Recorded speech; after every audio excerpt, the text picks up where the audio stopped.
Magandang araw sa inyo mga kaibigan. Itong ating almusalita sa araw na ito. Ang ebanghelyo natin ay Matthew 25:14-30. Sabi ni Jesus, imagine someone who before going abroad summoned his servants to entrust his property to them.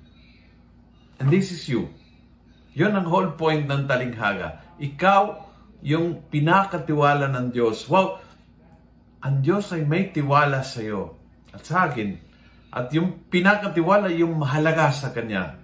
Pinakatiwala ang mga talento, ang biyaya, pinakatiwala ang pananalig, pinakatiwala ang pakakilala, pinakatiwala ang mga biyaya na kailangan ingatan tulad ng kalusugan, tulad ng pamilya, tulad ng komunidad, tulad ng isa't isa. Lahat po yun ay ipinakatiwala ng may-ari sa iyo at sa akin, mga alipin, mga katiwala niya. And I think, if you realize that, hindi ka maubusan ng utang na loob at pasalamat at the same time sa Panginoon. Ikaw ay katiwala ng Diyos. Nasa iyo ang tiwala ng Diyos.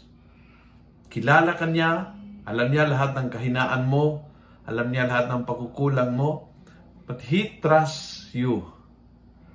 Minsan kasi tayo mismo hindi nagtitiwala sa sarili. Tayo mismo ang unang nagdududa sa sarili. Tayo mismo ang unang iniisip na wala tayong kakayahan. Hindi kanya ng Diyos.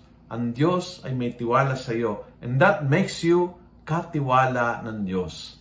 Ingatan mo ang kanyang tiwala. Ingatan mo ang anuman ipinakatiwala ng Diyos sa iyo. And that will make you happy. Your life happy, your family happy, your community happy. When you realize na may worth ka, worthy ka ng tiwala ng Diyos, ingatan mo lang. Kung nagustuhan mo ang video ito, pass it on. Punuin natin ang good news on social media. Gawin natin viral, araw-araw ang salita ng Diyos. God bless.